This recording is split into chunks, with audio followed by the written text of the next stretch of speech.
अच्छा भैया, माँ शारदा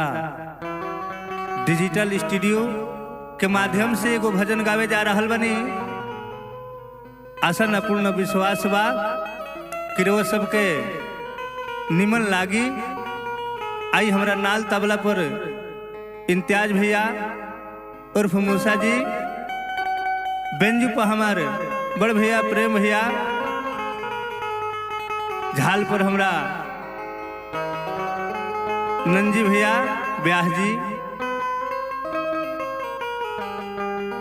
वहाँ लोग के आशीर्वाद से एगो भजन गावे जातनी। भजन पर तनी ध्यान दे।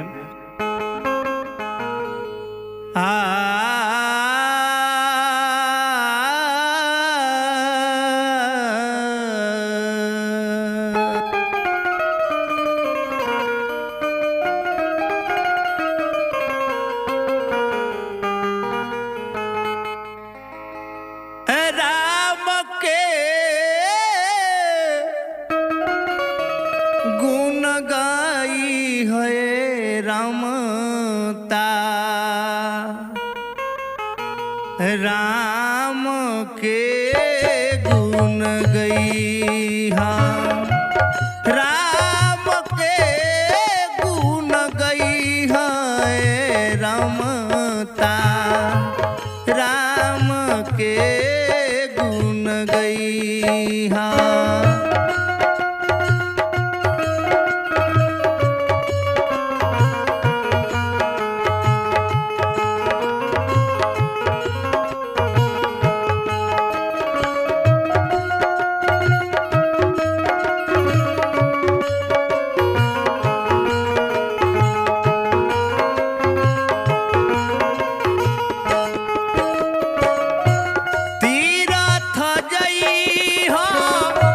जलमत भरी हो मत मूरत न हवई हा, ए रमता मत मूरत न हवई हा।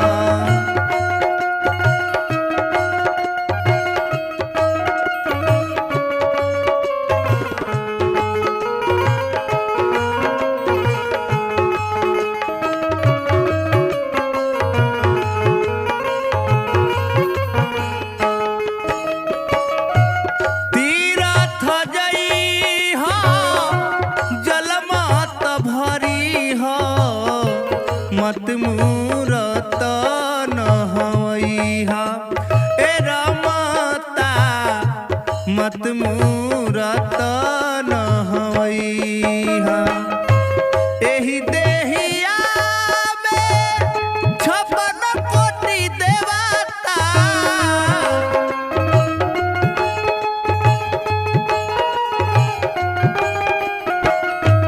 एही देहिया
हो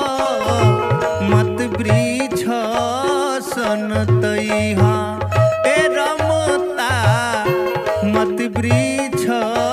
सनतई हा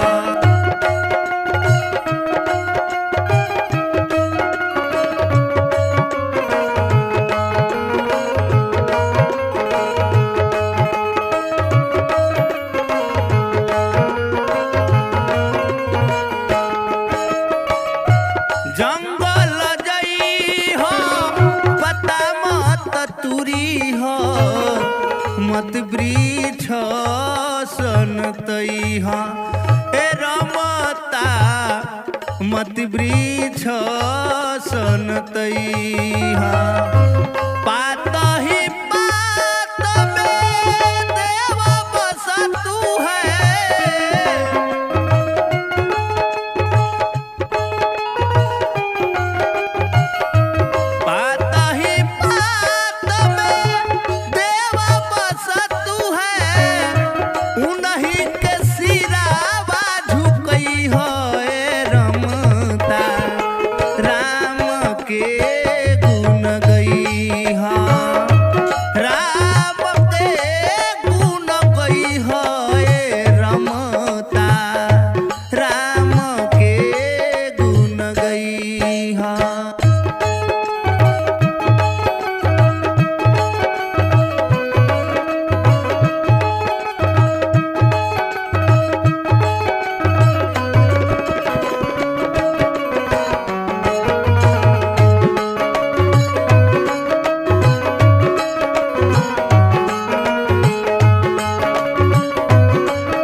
मती बायदा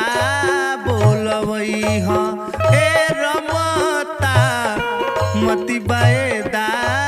घरे जई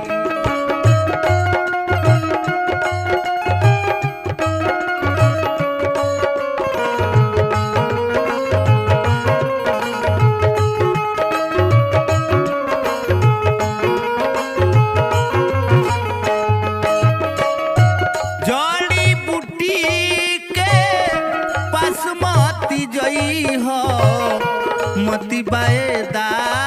घरे जई हा ए रमता मती बायदा घरे जई हा एही देहिया में बसले बायदावा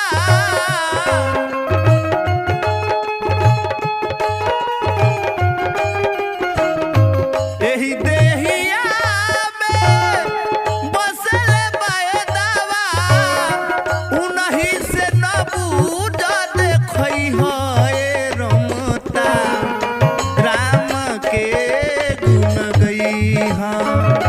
राम के गुण गई है रमता राम के गुण गई है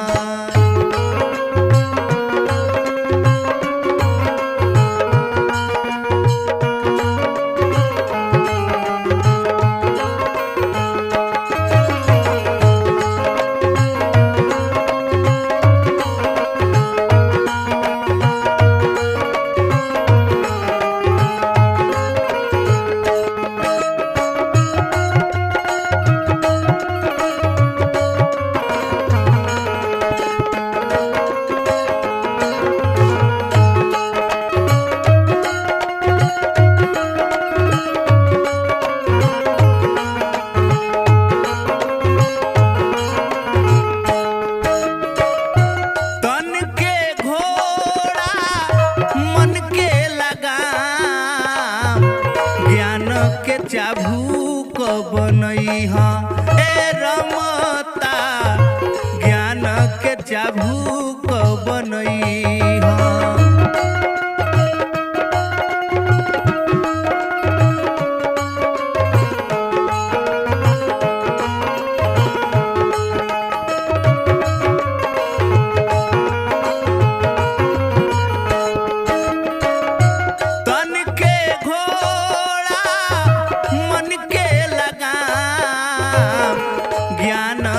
चाबुक बनई ह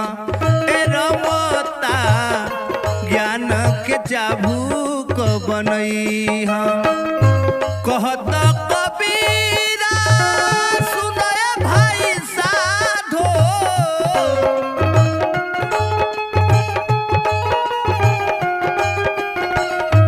कहत कबीरा सुनय भाई साधो इच्छा भरी दौड़ई होए रमता राम के गुण गई हो राम